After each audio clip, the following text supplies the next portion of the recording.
April 6, 2017.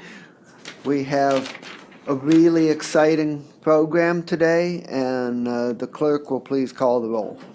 Calling the roll, Mr. Miller. Here. Ms. Conwell. Here. Ms. Galucci. Ms. Galucci is absent. Mr. Feliciano. Present. Ms. Kilbane. Here. Mr. Singh. Here. Mr. Osby. Mr. Osby is absent. Mr. Mitterholzer. Here. There is a quorum. Thank you very much. And in your packets, we have the minutes from the March 23rd meeting. Do I have a motion to approve those minutes? So moved. Second. It's been moved and seconded to approve the minutes from March 23rd. Any discussion? Hearing none, all those in favor say aye. Aye. Aye. Any opposed? And the minutes are approved. Legislative matters referred to committee, we don't have any. Under discussion, the first item, update on the budget and transportation legislation. I have just two items to report. The first one is that unfortunately, the conference committee on the transportation bill did not see fit to maintain the earmark from the Volkswagen settlement earmarked for public transportation. That doesn't mean that those monies couldn't be spent for public transportation, but in the final version of the bill as passed, it's not specifically earmarked. The second thing is that the conference committee did accept the House version of the budget as regards to the question of the additional $5 license plate tag. And what that means is that that $5 license plate tag fee can be set up by the county council or commissioners. It does not require a voter approval as it did in the Senate version. So that's a positive outcome. So but this means that we just need to redouble our efforts to seek additional GRF, General Revenue Fund, money for public transportation, and that a solution of a more permanent nature be found regarding the impact of Medicaid sales tax. So those two items are very important as regards the general operating budget, which remains before the House and is expected to be voted on out of the House sometime around the end of the month. And we have Councilman Greenspan, or now State Representative Greenspan, already signed up for May 11th to come and present to us. By that time, the budget will be out of the House, and he'll be able to report on the final House version. So that's the update on the transportation legislation. I would like to depart from the schedule for just a moment and bring to your attention that I have a revised schedule for the remaining meetings of the year, and that schedule is on your desk. And there's two changes. One is that I had two conflicts on Tuesday, August 8th, and so we're going to just observe summer recess and not have that meeting. So August 8th is scratched.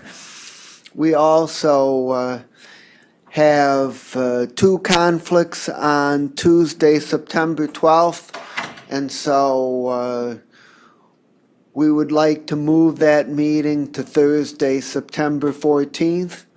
So I would ask for anyone to to let me know if you currently so first let's talk about September 14th. Does anyone know of any conflicts on Thursday, September 14th?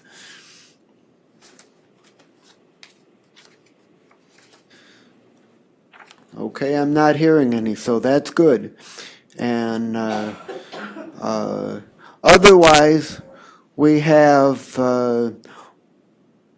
one conflict on May 11th, one conflict with John, and one conflict with Jose on June 1, and one conflict with John on the 27th of June, and one conflict with Grace on July 11th. And on October 12th, Claire is saying just the first hour being available. So that's what I have so far. Are there any other conflicts that people know of on the schedule?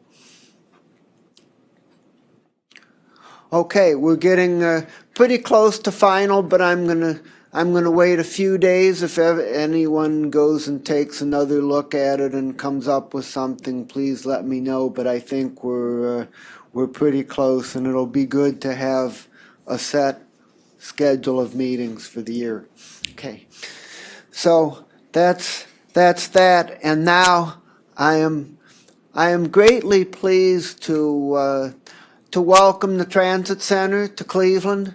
They are a national transportation advocacy organization, and they have done research around a very important question as to how public transportation can be more useful and more effective, often without spending a whole lot of money. And given the financial environment, that's something we really need.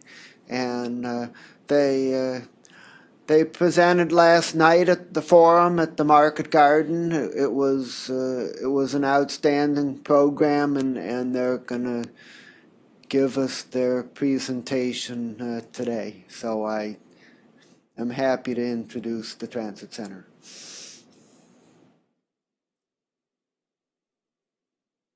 Should I speak into the mic? Yes. It'd be great. Thanks, Council Member, for that kind introduction. My name is John Orcutt. I'm the Advocacy and Communications Director at Transit Center. We're a national group. We're a foundation. We support research. We do some of our own research, and we support groups that are speaking out and advancing new policies to support public transit around the country. Can we switch the slideshow onto the screen? Yeah. There we go. Thank you. So some of you saw some similar, very similar themes in other pieces that we did yesterday, but I'll try to move quickly to in consideration of the committee's time. But if I don't know what your process is, since it is a small body, if you want to ask questions or make comments during it, I'm certainly open to that, unless you'd want me to just sort of get through the speech. What I'd like to do is generally to have you make the presentation, and then when you're done, we'll open it up to questions. But if somebody has a question that's really directly related to a particular point being made and wants to ask it immediately, I'll make an exception. Understood. Thank you. What we're really trying to do is heighten the conversation around transit, what its benefits are, but also what it needs in much of the country. And to that end, we have regular forums at our office in Manhattan, everything from advanced fare payment systems that we're starting to see around the world to what is the correct policy sort of framework that cities and metro regions should be thinking about with regard to Uber and other new transportation providers. We convene members of the transit industry as well. This image is a workshop where we brought in 16 or so agencies from big and small markets around the country to really to talk about what are the technical opportunities in technology around fares, but also what are some of the real operational and social issues around starting to change fare media. And, we show up at the national conferences, and we're really trying to give and provide people with an agenda for thinking about taking transit forward in their home cities. We think transit is essential today for a whole host of reasons, whether it's economic development, quality communities, environmental sustainability, and social equity. We think transit supports all of those goals in a city, and that we need really more robust transit, more innovative transit, stronger investment in transit, all of those things together to help defeat some of the arguments we hear against transit, but also really to support cities and the cities really underwrite much of the economy in this country. The innovations are taking place in big metro areas and small metro areas, and we think this is a critical part of the agenda. We follow what's happening with transit around the country and the world. We write about it constantly. We're on social media. We hope you'll follow us, look at our website, find our publications.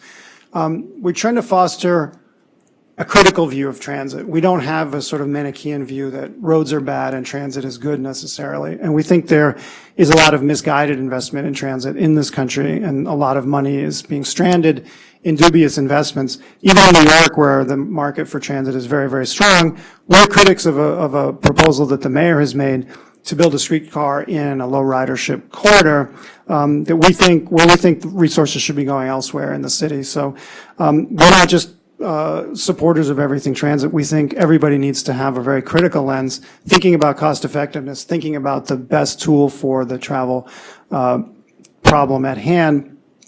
And you don't have to go outside of Ohio to find, a difficult situation with a streetcar. Cincinnati's built one downtown. It has come more from economic booster constituencies than from transportation people, and they're struggling to bring riders to it.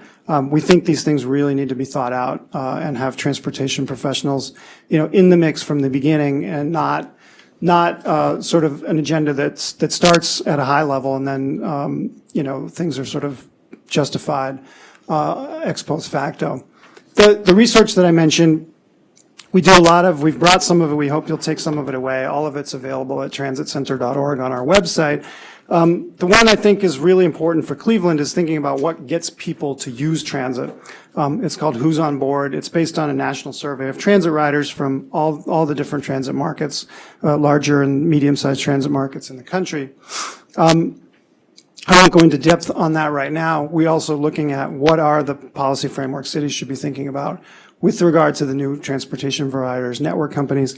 And because half of the transit trips in this country are in buses, we think, and we are developing and working with agencies and advocates around the country on wringing better performance out of buses on a system-wide basis, not just line by line, but thinking about things that can make buses really work. Often they're treated as transportation of last resort. We don't think we can afford to do that anymore. And our most recent piece, and we've been leaving this with some officials around the city, is called All Transportation is Local. And it's not really directed at transit agencies. It's directed at city leaders, mayors and the like, who may not be directly in the sort of lines of authority in directing transit agencies in terms of what they do, but who control a huge amount of land use power, street networks, et cetera, that can really set the table for transit success. And so the cities we see are doing the best with transit around the country today, really have a very firm partnership between transit authority and city government. We think that's an important message here in Cleveland. We think it's an important message around the country. And we really want to encourage transit advocates and transit supporting officials to help forge those kinds of working relationships so that streets and buses are working together, so that neighborhoods are walkable, and those are the neighborhoods that support the most transit use. Our research with transit riders finds that transit riders do not hate buses and love trains. They want useful transit, and that means transit that comes pretty frequently. The best transit for people and the thing that gets people to use it the most is transit where you can basically walk up and go. Transit, thank you, that's great. Transit that if you have to think about the schedule too hard and you may miss like a 30-minute or 45-minute frequency bus, you get into real trouble during your day. Transit that comes every 6, 8, 10, 15 minutes is much more usable in terms of not having to think about it, but just realizing you can walk out to the line and go. Fast also makes a difference, or at least a reliable time of travel. And so if you get into low-frequency routes with lots of transfers to get across a city, you can start to really shed riders and make it inconvenient for a lot of people. It's probably hard to see this, but the top thing that people rated in getting them to use transit was relatively short travel time, followed closely by the frequency of service. Way down at the bottom, you see things like Wi-Fi on buses, really kind of amenities. People want transit that works, and they'll more readily take a sort of beaten-up, shabby bus that comes every 10 minutes rather than a bus with great Wi-Fi and great seats that comes every 45 minutes. And I can't stress enough, and I think it's very important for cities that have, in some measure lost density to think about walking as the foundation of transit. This chart, again, which may be hard to see on these screens, shows that the people who use transit the most overwhelmingly basically reach transit on foot. Even people who just take a commuter train or a commuter bus from further out of town, over half of those people in our survey also walk to that transit. And even people who are occasional riders, they take transit to a game or take transit to an occasional visit downtown, they also walk to it. So there's lots and lots of stuff in the transit industry about so-called first and last mile problems and driving people to a transit stop in some kind of, Uber or taxi or bike paths or whatever. Those things are all important to think about, but they're generally needed where transit is in a very difficult situation already, where it's hard to walk to, or where transit is being asked to chase, sprawling development further and further away from cities. It's not transit's strong suit. Walkable neighborhoods, walkable commercial districts, walkable mixed-use places are transit's strong suit. So the more density you can build, the more you can support transit, and the more you will start to develop households who don't need quite so many cars. In terms of ownership, you can support those all-purpose riders, the purple column, in terms of a lifestyle that is not completely car-dependent. With regard to buses, we've developed an agenda for New York, but it's starting to be picked up in places like Chicago and elsewhere because the policy neglect around buses is pretty ubiquitous. There are only a few cities in the country that really have a proactive approach to reviewing bus routes that may be as old as the streetcar networks that were built 70, 80 or more years ago in cities. There's a lot of obsolescence in where the buses actually go. The cities have changed around these routes, but the routes haven't necessarily changed. Streets, Cleveland has a fantastic example that people have been visiting here for 10 years to look at in the Health Line on Euclid. Streets that prioritize the movement of buses. Boarding and the ease of use of just getting on transit and paying your fare and finding the way to pay your fare. We can use technology and just smart sort of planning and customer experience orientations to make it easier just to use the system from a payment point of view and a boarding point of view. Busy buses often find a lot of the delay is just getting people on and off. When we have bigger buses with 2, 3, 4 doors, we should be able to use all those doors for both of those things and create a much better and faster experience. So what about Uber? Everyone is asking this question. It's a fairly new question. It's fairly two-sided. Uber and its sort of smaller cousins don't provide a lot of information about what's going on with them, but we are starting to get data in New York where there was a regulatory framework to slot Uber into. So we're starting to see data that suggests that at the margins, Uber is starting to take transit ridership. Partly in New York because the subway system is at capacity. The bus system suffers from the policy neglect I mentioned, and it's getting slower and less reliable all the time. But Uber's pricing has really changed the decision that people make between the old decision between taking a taxi and taking transit. at least in New York, used to be about a 5-to-1 price ratio. Uber's pricing has compressed that ratio a lot, so it's easier to make that economic choice to take a car now. So that's something I think people need to think about around the country in terms of one of the reasons Uber is so successful is that they very much nailed the customer experience point of view. It's easy to use. It's easy to pay for. It's easy to request a ride. It's easy to say where you're going. It's easy to have some kind of relationship with the company and the driver. Those kinds of things are something transit should really be studying in terms of fare machines, pay by phone, all those things. Uber and those other companies don't have to deal with social equity issues, and transit does. And transit, the fact that transit does is an important foundation for cities and for the people who live in them. Nonetheless, I think there is a lot transit can learn from the sort of rocket ship growth of these companies and the way that they have addressed customer experience. The other side of this question is, what can we do with these companies? In addition to competing, there may be some complementarity, especially at that urban edge where transit's at a disadvantage because of low density. More and more transit agencies are exploring partnerships, and it's extremely nascent, so the jury's still out on how that goes. There's a county in Florida that's basically trying to get people to the core of its bus system using Uber and subsidized Uber trips. The first ever Uber phone line was established for requesting a ride because of the equity concerns around subsidizing Uber when not everybody may have a smartphone and a way to set up an Uber account. So that was an interesting innovation. It's a small example, but it's one that's out there. There are others like that. We study them. We'd be happy to share experience with people and transit providers that are thinking about that. The other places in the core city, places like Boston and Washington's transit agencies and cities are looking at supplementing contracts around paratransit service and seeing whether these companies might provide better service that you can request sooner.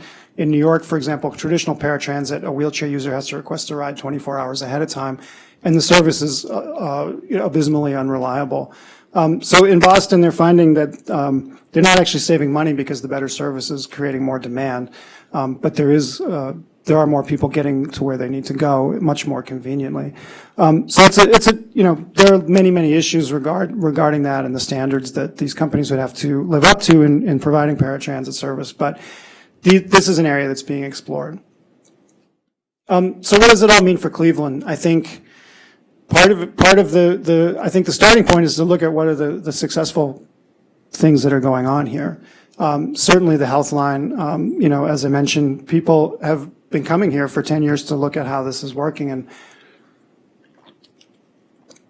asking, what has led to more development along the health line. I think it is the good-looking stations. It is the better buses and the lanes. But I also think when you take a look across the RTA schedules, that it also has to do with that issue of frequency and the fact that the frequency of the health line is the best in the city, and you can literally walk up and go. You don't have to think about the schedule. Even fairly late into the night, the schedule on the health line is superior to, I'd say any other bus and most of the rail schedules in town. And I think that's kind of a clear lesson when you're thinking about service in the city, when you're facing the budget cuts that seem to come with too much regularity. That issue of service makes a huge difference. And I think the success of the health line really is in part due to that.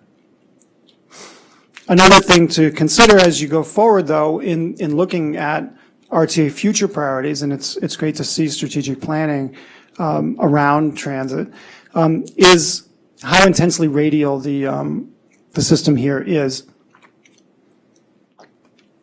I think one of the reasons the public square fight was so pronounced is because literally all the transit goes there. And, the public square fight aside, there may be ways to connect some of the activity centers that have emerged in the last several decades in Cleveland that aren't so much downtown focused, or connecting more peripheral centers to each other more directly with frequent service. I think the frequency is the key in Cleveland today. I don't think bus lanes are the number one priority. There are congestion points. You can do all kinds of spot improvements and short bus lanes to solve that, but generally your congestion is on your interstates, not your city streets. And you can move buses through Cleveland. And if you could do it with more frequency and perhaps with more direct connections, because if you do have an infrequent service that takes you downtown and you have to connect to another infrequent service, it can really bite into that top line travel time that people really care about. So here's an example where a city, growing city, in this case Houston, decided that basically said, we keep adding bus service and ridership keeps going down. Something isn't right. We're not doing it well. We're doing it wrong. So Houston, after lots and pressure from outside advocates, brought some of the advocates onto its Metro board, and they convinced the board to undertake a clean sheet exercise where they said, okay, if we had all this bus fleet that we own today and the resources that support it, and we just decided we would rebuild the bus network from scratch, what would we do? And that engendered a lot of policy discussion. What are our priorities in terms of encouraging additional ridership versus creating coverage for people who really must have a bus near them? They made a choice of 80% of resources go into building higher ridership, 20% would remain on coverage, and so they really redeployed their system. The lines you see on the map here are not the entire bus map. It is just the frequent routes with 15-minute or more service during the day. 15 minutes or faster frequencies during the day. So you can see the original frequent route network was much, much more sparse and in very different places than it is in the aftermap. And the aftermap also has kind of a grid quality to it, so that there are lots of intersecting frequent routes, so that you can take a number of different frequent buses to many, many other frequent buses, even if your trip is L-shaped or U-shaped or something. You can do it fairly easily with one transfer. The other thing, and I think it's worth thinking about in Cleveland, is that they treated the rail lines that they've been building and continue to extend in Houston as just other lines on that frequent map. So they've stopped the decline of bus service. They've increased bus ridership quite a bit on weekends with this scheme, but they've really driven rail ridership much higher because frequent buses are crossing the rail line and making it easier for people to get to the trains and then use them to go to the places that they connect. And Houston is a very multi-centered city now. There is a downtown core that's growing. They have good residential incentive programs for people to live in and near downtown. But there are other big industry centers and residential centers also. And the new bus map really reflects that sort of multipolarity of the city and connects those places directly. So since Houston did that, and in some cases concurrently with Houston, lots and lots of other cities, I'd say maybe 15 odd cities, are either doing this kind of bus network redesign from scratch or something similar around the country. And closer to home here, Columbus on May 1st is going to launch a new bus system. Basically, I don't know how much incremental resources they've brought to this. In Houston, it was not a lot. They probably increased their bus budget 5 or 10%. TSR is Transit System Redesign. That's the project name, and they have all these web resources explaining it. And you can see this is just the map on the right is just one quadrant of the city, but you can see that there is a radial nature to the many of the frequent routes, the red routes, but there are starting to be circumferential routes now that are crossing those lines on the outer parts of the city, both east-west and north-south. And that's starting to create just much more trip-making capacity in that sort of belt of the city where you can take one frequent bus to another frequent bus and you're downtown or you're out of downtown. So I think those are things to think about in terms of just maximizing the resources that you have today. It's not easy, especially if you're working on a threadbare budget. And a lot of these places like Indianapolis are doing that kind of redesign with a big increment of new resources because they've been able to go to the ballot and convince people that they really need to expand their transit system in Indy.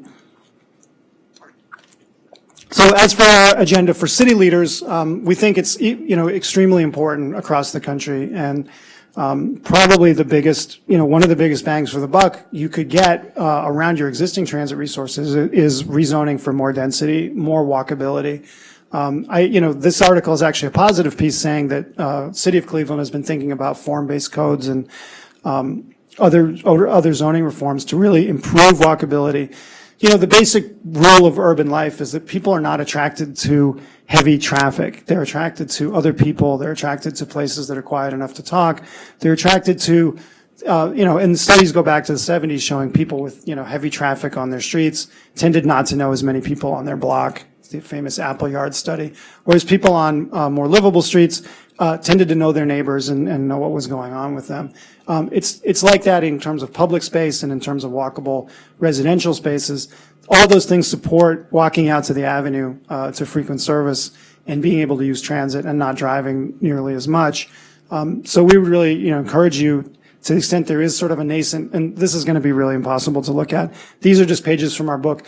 The book is very detailed in terms of how do you start? How do you start building transit-friendly districts and creating the overlays and simply creating a code that requires that? And it has lots and lots of examples of the places that are doing that around the country. American cities are trying to build and come to terms with transit. So there's a huge body of work being developed in American municipalities. And more institutions like ours are connecting people across city lines who are working on these things. City can also obviously bring street design and street resources.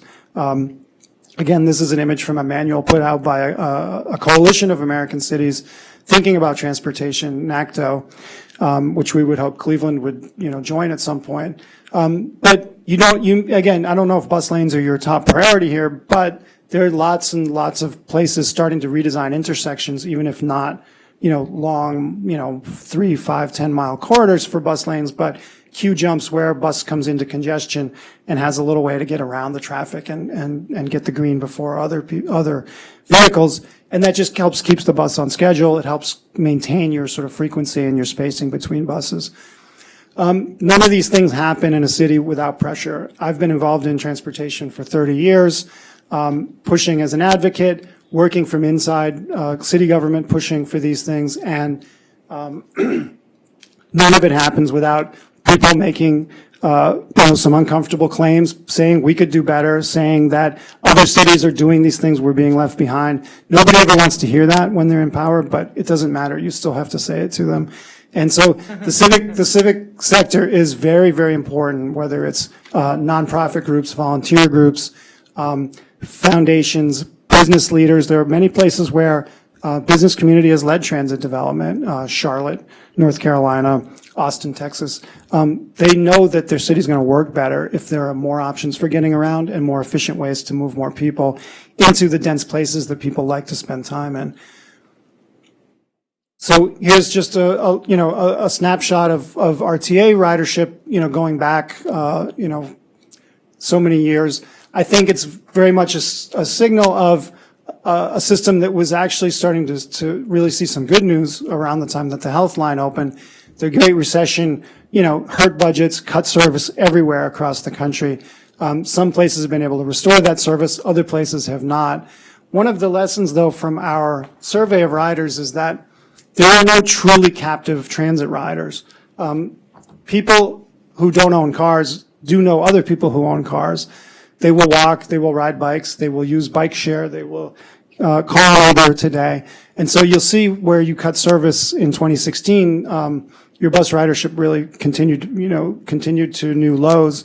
So you can't just assume that there's some utter foundation of ridership. My first recommendation to anyone thinking about Cleveland transit today is no more cuts. The agenda has to be starting to restore service.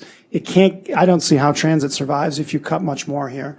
There are bright points, as we talked about with the Health Line. The Red Line's ridership has been fairly buoyant, and again, it's probably one of your other most frequent routes.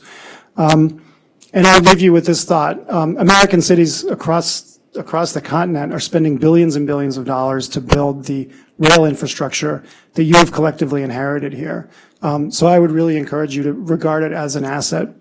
Think about it as something that is unexploited. When we rode in from the airport, there was really nothing around the stations until we got to Ohio City. And I think that's a huge opportunity for development that really needs to be grabbed onto. I think that's true of other parts of your rail system as well. So thanks for your attention. Thanks for your time. And, we're really happy to be here in Cleveland.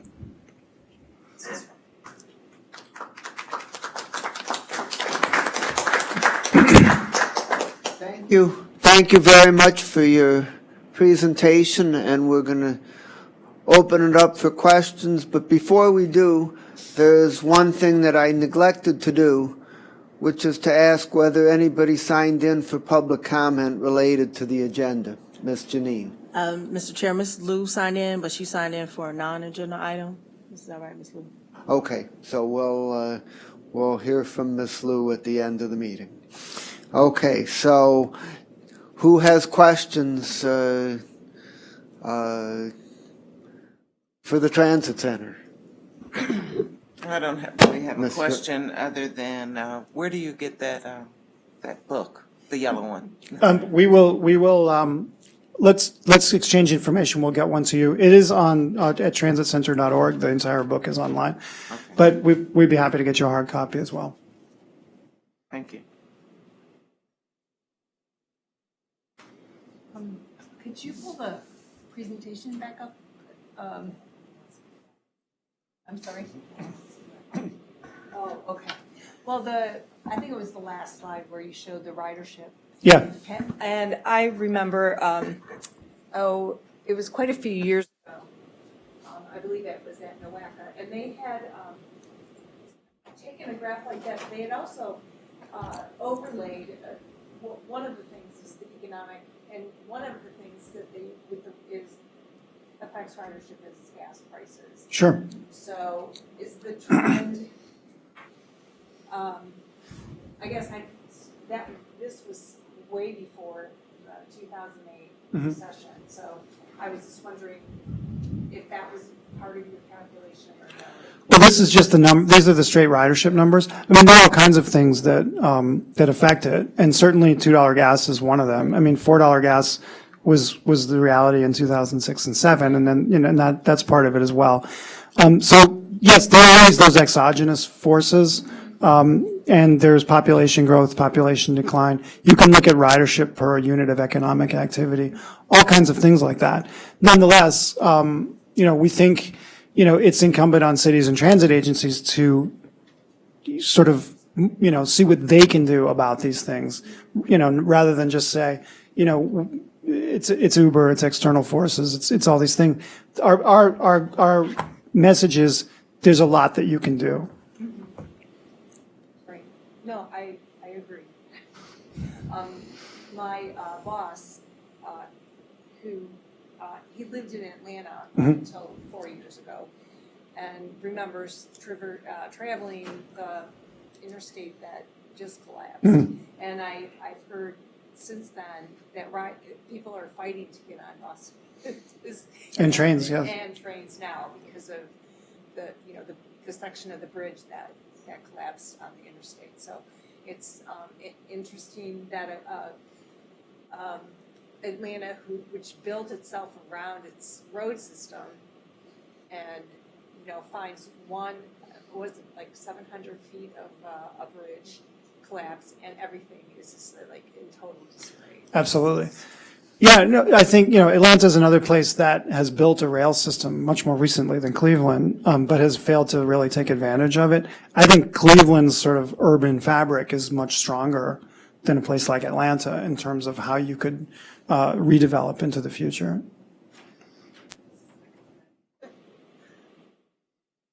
Other questions?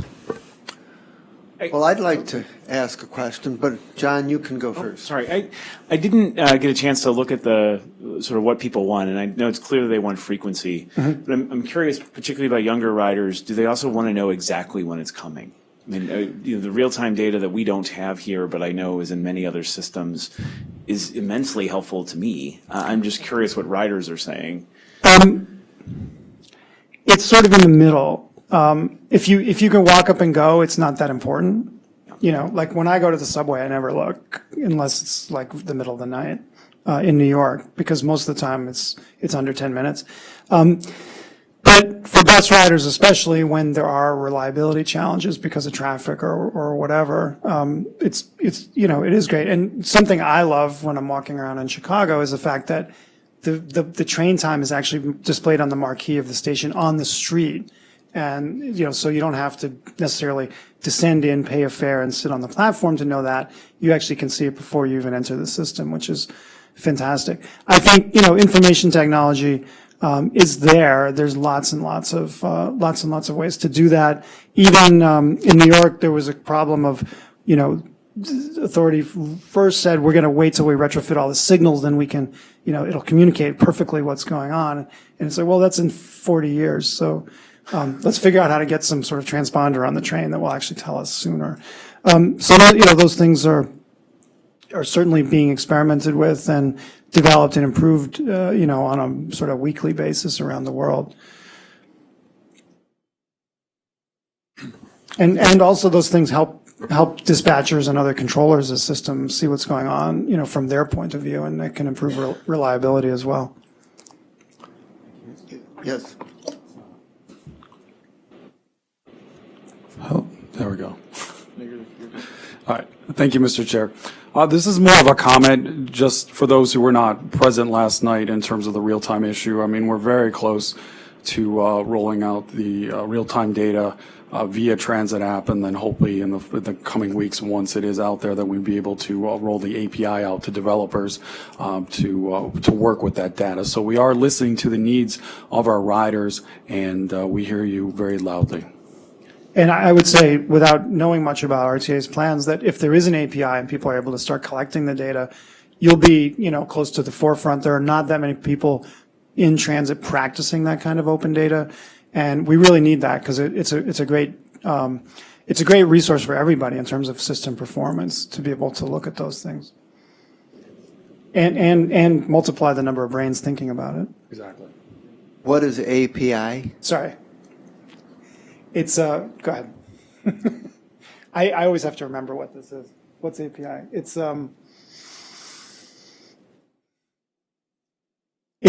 basically an interface that allows people to download the data and work with it. I know what it is. Okay. So it creates an openness to the data that you are reporting, so that somebody could, download it and do an analysis, download it and create other applications that could reflect the data in all kinds of ways that you can parse it and divide it up and present it. And I have a broad level question. You look at cities like New York City and Chicago and Los Angeles. The population density near the center is a lot greater than ours, and in New York City there's something like 10 million people crammed into a relatively modest amount of square miles, and the conventional wisdom is that you need a certain threshold level of density in order for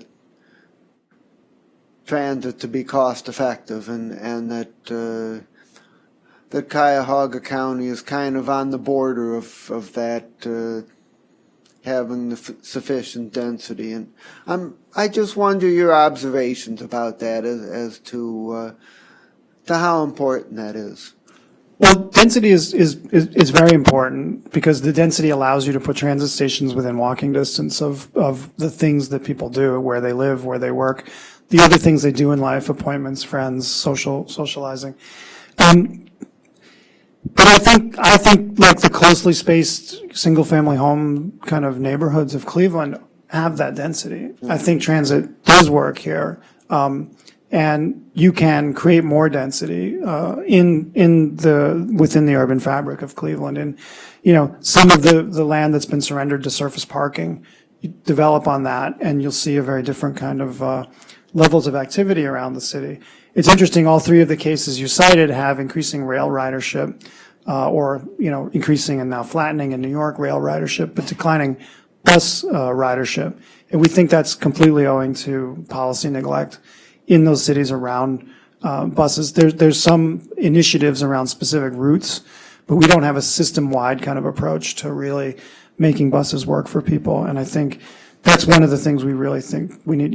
Half of trips in this country by transit are on bus, and a lot of trips by bus bring people to rail, especially in more spread out environments like LA. So we really need to get, sort of get bus friendly streets figured out in this country. Okay. Yes, Mr. Singh. Mr. Chair, thanks, John. One of the questions I have is about, in a context of constrained resources at best, shrinking resources, actually kind of been an active situation in terms of our county sales tax. What are the trade-offs that, moving towards a high frequency, system would entail, especially in terms of, right, you'd have routes very much looking very much different than they do now, and kind of like questions of coverage and how other cities have been able to, while maximizing ridership, deal with the equity trade-offs that are in there. Well, there's an effort to sustain coverage, but it does end up being less frequent. But if you're moving very few people on those routes, sometimes that's warranted. The problem is if your bus network is already running on 30 or 40-minute headways, you may not have buses to reallocate without really eliminating service for some people. So I think that's the consideration. San Francisco is a great example now where they have kind of a rolling review of their entire transit network. So they're constantly changing routes, and redeploying service as they see the city changing. One of the things that we do in America to some degree is think that walking is a burden. And so stop spacing tends to be very close together. And you could, if you took a bus system in France, the stops would probably be 50% further apart than they are here. And so that can speed up the buses and actually make more service available to people because the buses aren't sort of grinding along from block to block. So that, and that's one of the things that they're pioneering in the Bay Area. And they're sort of, and they're dealing with that sort of, hatred of change that we all know. And suffer as we talk about policy, public policy, but they're doing it, and they're starting to see bus performance pick up. Okay. In terms of the book, does it talk about job access? Excuse me, Claire. I'm sorry, can you press the Oh, sure. button? Sorry. In terms of job access, Cuyahoga County is very spread out in terms of, and there's a lot of people without cars in the Cleveland area. Sure. But the jobs are out in these dense suburban areas. I mean, the book is really for city leaders, and it's about how to create density that works. Okay. So it's really about how to set the table for transit success. Okay. Asking transit to chase sprawling jobs is probably the thing that the transit guys don't want to hear or would like to hear the least. It's not the best thing transit does is go further and further from a dense area. And it's why we go through all these contortions with park and rides and taxis to buses and things because you've already taken transit really out of its wheelhouse once people can't walk. So that's a hard thing to figure out, and I understand it's happening. And I wonder, it makes me wonder what kind of foresight the business community has if they really think $2 gas is permanent. Petroleum consumption in the world continues to increase, and I know production does now today, but we don't know what it'll be like in the future. And I think those job location decisions would have been very different, in an environment where the operating cost of driving was twice as high. Unfortunately, that's how Cuyahoga County has developed, and so has the surrounding suburban counties. Mm-hmm. So I was wondering if. Well, I think I understand what you're facing from a state and perhaps a regional situation, but there are incentives you can create to focus development as well as spread it out. And I understand why, like a big industrial concern might want a lot of space, but it's in this country we generally think of those things as an afterthought. how people are actually going to get to that great factory you built out in the cornfield. And it's really a poor way to do things, and it's incredibly costly from an infrastructure point of view because you have the infrastructure already built, and you should be building on top of that. So, I mean, in New Jersey, during some prior administrations, there were very good tax incentives for locating businesses near city centers with transit. And this is not like Midtown Manhattan. This is Newark and Patterson and places like that. It was very successful. The current administration ended it, but they've had very demonstrable success with that. And a place like Newark does have excellent transit connections, so it worked for pretty large companies. Anything else? Okay. Thank you very much. Thank you, Mr. Chair, and thanks to the committee. I encourage everyone to go online. Is it transitcenter.org? Is it? Exactly it. Transitcenter.org, and to read up on what's in the yellow book. I think that's going to be very helpful for us.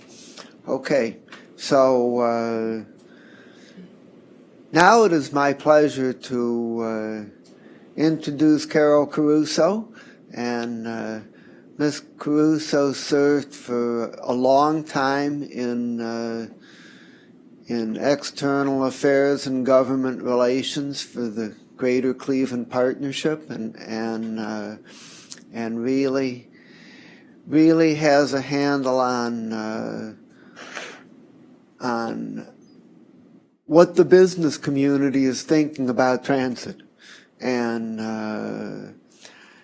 that is something that we have not been thinking about nearly enough, because I think if we're ever going to change the basic philosophy around public transportation in the state of Ohio, it's going to depend on there being a bipartisan consensus on that subject. I don't think there's any other way to get there, and I think that a greater involvement of the business community in issues around public transportation would probably do more to help move us toward that bipartisan consensus than anything else I can think of. So Ms. Caruso is currently working with the chambers of commerce in major cities around the state around public transportation, and is going to tell us about that. Ms. Caruso. Thank you, Mr. Chairman, and thank you so much for the invitation. I appreciate it, and it's good to be behind a podium talking to you again. Yes, I am now, I have a small consulting firm since retiring, sort of, from the GCP, and currently am working with the Fund for Our Economic Future with support from the Gun Foundation. And this work is really focused on exactly what the chairman said. What are the views of the business community, and what would it take to change the dynamics in Columbus? And we've been doing this for almost a year, and there were no big surprises, but I will tell you that the heavy lift is heavy indeed for the reasons that the chairman pointed out. We learned from working with the chambers around the state that there is a growing concern about the importance of transit to the business community, to your point about especially getting people to jobs and jobs to people. And that is the focus of the work that we are doing. There are really two buckets of concerns. One, which I think the Transit Center spoke to very, very well, is what do you do inside an urban area? And that is very important to the economy and very important to millennials and the growth of the city itself. But we have a particular problem in Ohio, and it is that job centers are located outside the urban areas. That's one part of the problem.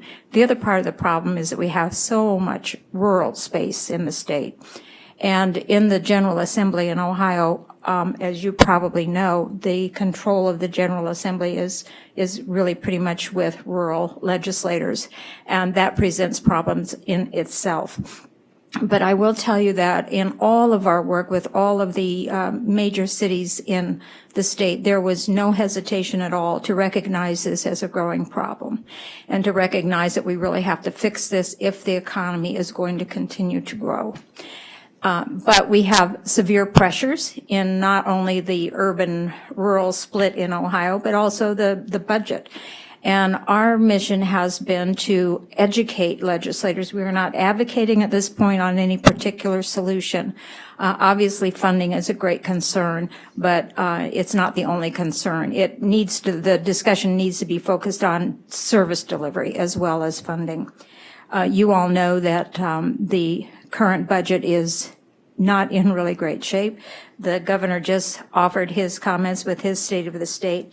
And there is an estimated $615 million deficit expected for this year in a budget that is about $67 billion. It's a growing concern.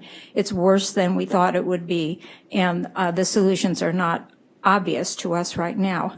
As the governor continues to push for reduction and elimination of the personal income tax, that puts pressure on all other aspects of the budget. So we're in for a rough ride on this budget, but the position that we have taken in the business community, or the work that we're doing with the fund, is this is a problem that really needs to be viewed as a longer-term solution. It is not about fixing the budget right now. As a matter of fact, we're not weighing in other than to get behind people like Mr. Calabrese and root them on, but we are not advocating for a particular solution in this budget.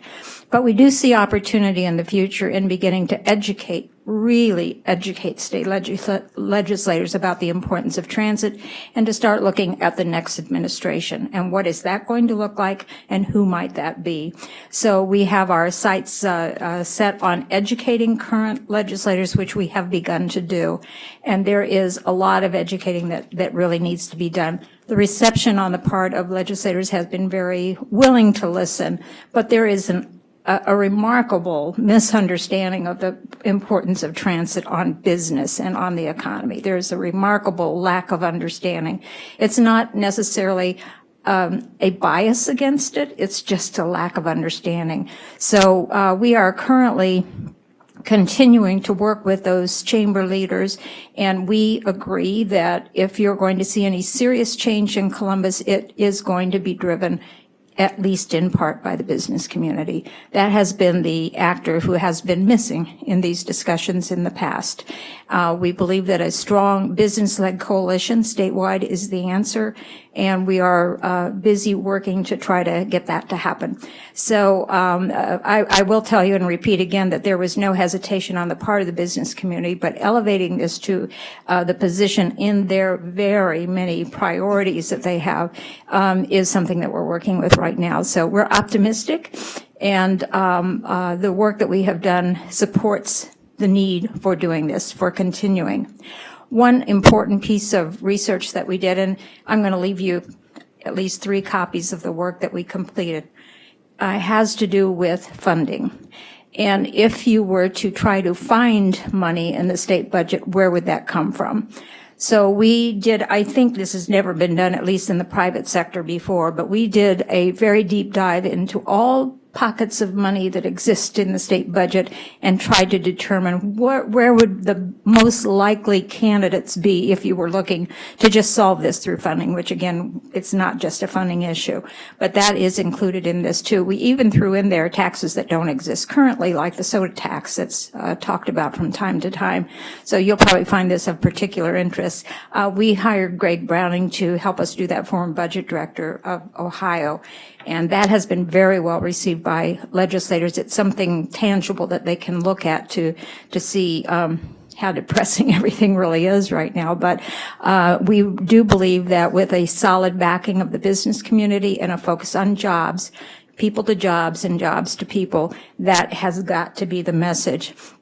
I completely agree with your observation that now it doesn't seem smart that we located so many very big business hubs outside of transit, but we did, and that's where the jobs are. So we have to find a way to solve that problem as well. The fund is currently working on that and doing some really amazing work on this issue of job hubs. So we're encouraged by that. What the solution is going to be, we don't know, but that is a serious problem, not only in Cleveland, but in all the metro areas. You probably know that in Columbus, they were the recipients of a Smart Cities Award.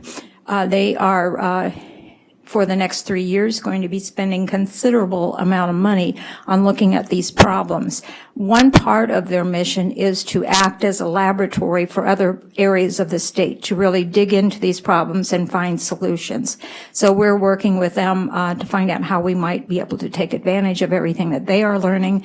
They obviously are ahead of other parts of the state thanks to this Smart Cities grant in terms of technology. And as you heard earlier, they are redesigning their transit system internally as well. So there's a lot to be learned from Columbus, and we are working very closely with them to do that.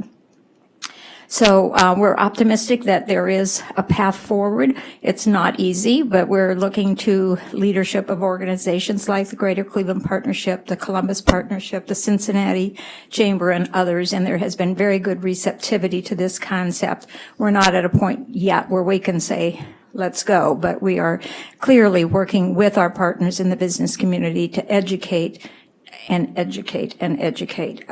We're also working on possibly offering a intensive summit on transit and transportation in Columbus, possibly in the fall, that would bring in national speakers and educate the target audience. Of course, there would be state legislators. We've also been very encouraged up here in Northeast Ohio by the reception of many of our key legislators in terms of their interest in this issue. So again, we are optimistic that we are also practical and know that this is not a short-term solution. And the solution has to go beyond funding. It really has to go to service delivery, including things like on-demand or Uber-type services. One area that we know they are already working on those types of solutions is a more of a rural solution, and it is in the medical field. And with Medicaid, they are seriously looking at implementing more on-demand services for those people in rural areas. And there seems to be more of a statewide view of that at this time. But clearly much more needs to be done. So I'm happy to answer questions, but wanted you to know that we're out there working and getting very good reception. Well, thank you very much for that presentation, and I think it's very important to think of this in the larger context.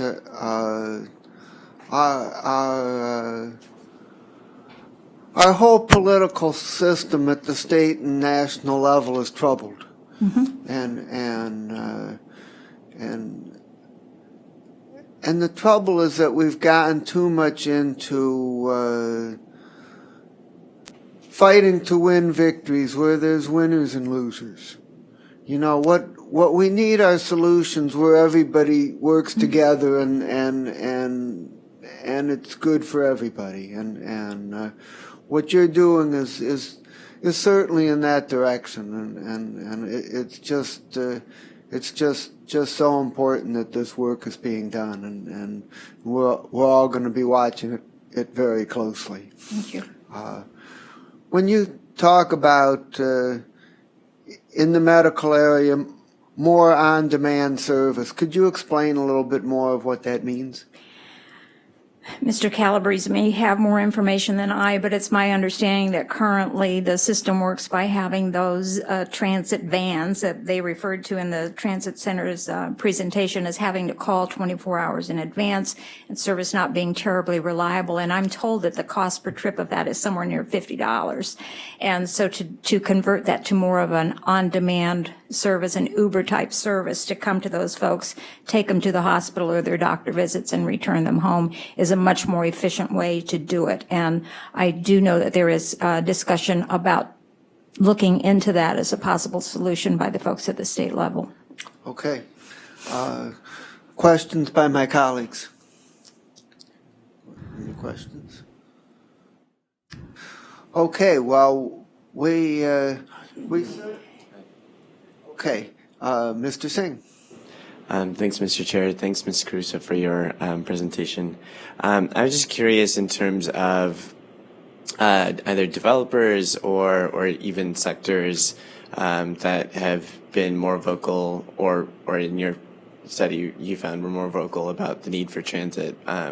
For example, whether that, for healthcare sector, are they is that an area where people are maybe asking for this more? I know in terms of our hospital systems, major players in our transit system. So thinking about that statewide, or in terms of kind of where members were, or people you talked to, in terms of transit-oriented development, is that something that they're familiarizing themselves with, or maybe just it's kind of a very new term? Because that's something I think, that we heard from Transit Center too, that we're thinking about how do we capitalize on the infrastructure we already have. It's there, and for a lot of our red line stops, it's going to be an anchor for future development. But how do we actually spur that in the near term? Well, thank you for the question. We do believe that a broad-based coalition is going to be absolutely essential. And I think up here in Northeast Ohio, there is a pretty strong voice coming from the medical community on that. But what I found interesting was the differences not in interest groups, but in parts of the state, and how they view transit is so very different. From Toledo to Youngstown to Cincinnati to Columbus, is very, very different and viewed differently by the business community. Although their members are now starting to call the chambers and saying, help us with this situation. And most typically, it's this situation of getting people to jobs and jobs to people. So we are, Youngstown doesn't seem to think they have a big problem with that. They, if they've got a more remote employer, they just put a line in, But Toledo is very much like Cleveland in terms of wanting a solution for that. Cincinnati is more focused on the downtown, and at the same time the tri-state. But the view of the business community in the different parts of the state is very different. But again, I want to emphasize that we did not get resistance from any part of the state in the business community in recognizing this as a statewide problem. It is a statewide problem that we really need to elevate this. We really need to educate lawmakers about the importance and the connection to the economy. The very connection to the economy and how that can help us grow jobs and grow the economy. It has not been looked at like that in the past. Can you say a little bit about the issues facing public transit in the rural areas and how those relate and connect with what's going on in the urban areas?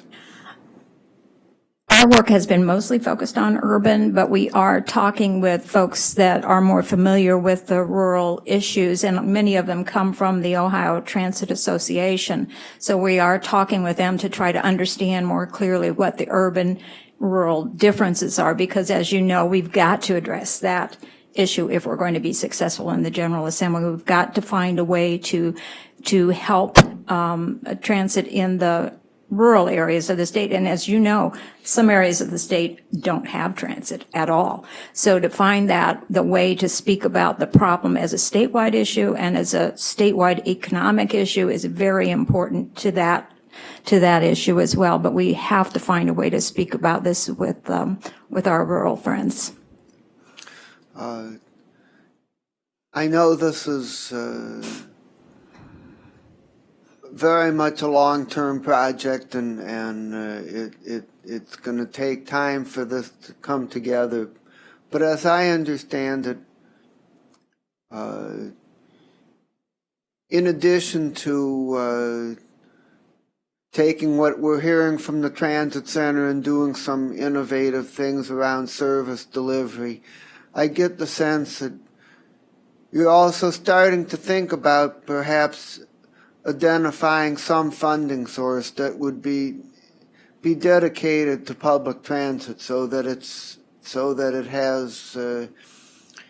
has a more permanent foundation, rather than having to fight for nickel and dimes against everybody else in the General Assembly every 2 years. Is that a We good would be, assumption? we would be very interested in those discussions, and the work that we have done is to at least show legislators where money is and how it could be used. We don't have a specific solution for that, but clearly there's a need for more funding. The issue of how low Ohio falls in terms of state funding in the universe of the states at 63 cents, I think, per capita, does not really resonate so well with legislators because they really view this as a local problem. And that's part of our education. They really think this is something that should be solved by local people. But, and when we bring up this, this dilemma of only 63 cents per capita, they're very quick to say other states find funding in other ways and you can't really make an apples to apples comparison. And to an extent that is correct. But, by and large, legislators feel that this is a problem that should be solved locally, as if we had the money. So, yeah. I think that more need to be done on all levels. Absolutely. And that we're going to have to find ways to work together, and we're going to have to do more locally, and the state's going to have to do more, and hopefully the federal government will do more, and hopefully the combination will get us to a better place. The only way it's going to happen, but I appreciate the time and want you to know that we're out there working with the business community, and reception has been good, but it's going to be a long process, especially in terms of educating policymakers on this issue. Well, definitely keep us informed, and particularly if we have this summit in the fall, we certainly want to know about that. And I saw a question or two. Yes, go ahead. Yeah, thank you. I just wanted to comment on Ms. Caruso's presentation. First of all, it was very good, and thank you for all the work that you're doing. Also, the previous presentation was very good, so I thank the chair for bringing forward the organization to help us understand transit. The comments I want to make are, we really need to make sure that Northeast Ohio, as we're looking at this as a state issue, doesn't lose out. Absolutely. Because Northeast Ohio already, over the last 50 years, has supported public transit at 1 cent in the sales tax, which the other cities in the state have not. Mm-hmm. The other cities, the most is 1/4 cent. And so if the state comes up 1/2 cent, if the state comes up with a solution, it has to be in some way, shape, or form to match the amounts that the locals put in, as opposed to, in some case, I think the report that they did a couple of years ago suggested that Northeast Ohio was over served by transit, and the rest of the cities were underserved by transit, so they needed more help, and we did not. And that really has to be thoughtful, and same with the rurals. The rurals currently do get both federal and state funding, the flex funding, that the cities do not. And maybe what needs to be reminded of the folks in Columbus is that Northeast Ohio contributes between 22% of the state's GDP. Right. And the taxes that go with that. And if they don't want to support Northeast Ohio, maybe we ought to be talking about the same thing California's talking about, breaking the state up into several pieces so that we can all serve each other the way, if it's a local issue, then let's make it a local issue. We'll keep the revenue and we'll put in the transit system. Very well said, and Grace, you're exactly right. And as you know, this is not an issue limited to just the transit issues in Columbus. Cleveland is very much viewed in that way. It's another challenge for us, but you're absolutely right, and we do try to make that point very clearly. But there are some rising champions on transit coming from Northeast Ohio in the legislature, so we're pleased about that. Well, Grace, there isn't anything that I hate more than formula fights, and it's I mean, we just have to find a way to see it as it's everybody's problem, and we need a solution that works for everybody and that recognizes the efforts that everybody makes and doesn't say, well, the ones that are making the effort don't need any help, that doesn't solve the problem. So yes, I totally agree. Yes, Mr. Singh. I think one last kind of to that point, Mr. Chair. Today's the last day that the Department of Transportation is taking comments on their state transportation improvement plan. I think we're submitting comments from Clevelanders for Public Transit, but in general would kind of identify District 12 especially as being, I would say, rather negligent when it comes to public transportation. And I think there's still funds that they could be looking at and that putting forward to actually be boosting our public transportation investments here if they actually made it a priority. Well, that's a very important point. One thing that is a focus of our committee is the question of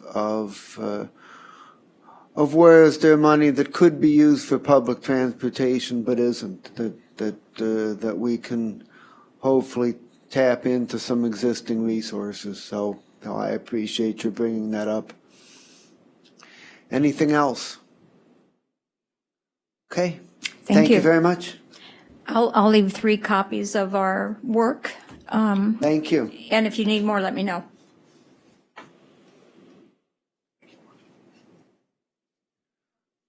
Okay.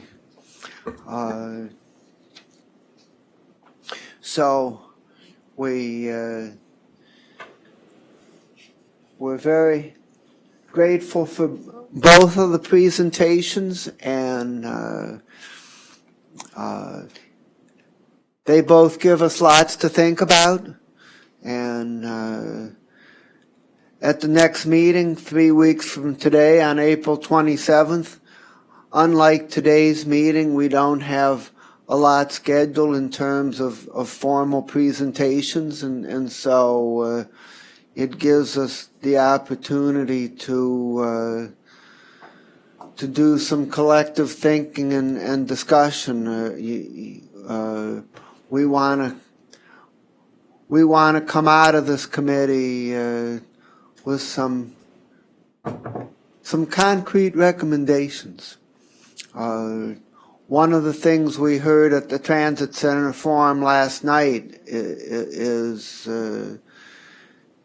yeah, it's really great that we had a good turnout, and there's a lot of people interested and concerned about public transit and ready to be activist and involved. But what's the program? And so we need to start working on that. So hopefully between now and the 27th, I would encourage everybody to think about what they've heard today. Go to transitcenter.org and read the materials, and we can start thinking it through. Yes. Mr. Chair, can we make sure that every person on this committee gets Ms. Caruso's thoughts and the work that they've done in identifying where the funding is, and we can maybe do a better... Can you get us enough copies for the whole committee? Okay, thank you. And then that way we can look at and see where those pockets of funding are, and if it's something that we need to go to the ballot for our people to vote on. Okay, thank you. Anything else? Okay. I believe we have covered our agenda. There doesn't seem to be any miscellaneous business. The only thing remaining, do we still have just the one person? Yes, Mr. Chair. Okay, well, Ms. Liu, the floor is yours. And we're We're very much on schedule, so you can have 5 minutes if you need them. Wow. Yeah, so the floor is yours. Thank you. Good afternoon, everybody. In general, I come to most of the meetings to say something probably not very positive in the way that it's what people want to hear. But this time, I'm here to give you my 2 cents again. That's my observation about Public Square after Superior Avenue, that section got opened up. I have observed at a different time, and I found out pedestrian didn't have a problem with bus passing by. And right now we have more people actually in these bus stops, doesn't matter daytime or nighttime, because in our area, we do have lots of people, they work during the night. They need to commute also. One thing I do find out, very different from the earlier time. Most of the people right now at the bus stop, they are calm. They are not agitated. They don't complain to other riders saying, oh, I just missed. Lots of people feel comfortable to get to the stop because they know they didn't miss it. They will get on their bus. So if the frequency can be improved, that would be very nice. But at least right now we can see opening up that section is really helping at least the citizens, the residents of the county. Maybe there are still some people up somewhere they don't like it, but practically it's not unsafe, unlike the milk, strawberry milk. Unlike what they claimed earlier, the issue with terrorism, everybody there is calm to wait for a bus instead of running around. Actually, that creates more trouble on the traffic. Before, I have shown that a lot because sometimes I had to carry backpack. I had to be running too. So actually, we feel safer now. The convenience actually brings the safety. And I believe most of the citizens using this area for their commuting, they will all. Thank you very much. And I wish some of the idea from these 2 presentations can really be seriously considered. But about the walkability, for myself, if I don't have a heavy backpack, whatever, those stuff, yeah, I don't mind walking. But when I have that, And now, the other issue, we already had that in a different meeting. Now our population is getting older. And I've seen lots of people, not only older, with all kinds of health issues, mobility issues. So is that really good to design the whole system to take all the bus stops all far apart? In lots of areas, definitely that's not a good idea. So please, you really need to talk to people. Do not do the something which I always go to talk about. That one, please, talk to people, talk to the citizen. The age, the health, everything, they should also be considered how we design the service to better serve our community. Thank you. Thank you very much. Okay. There being no further business, I'll accept a motion to adjourn. So moved. All those in favor say aye. Aye. Opposed? Thank you very much, everybody. We are adjourned.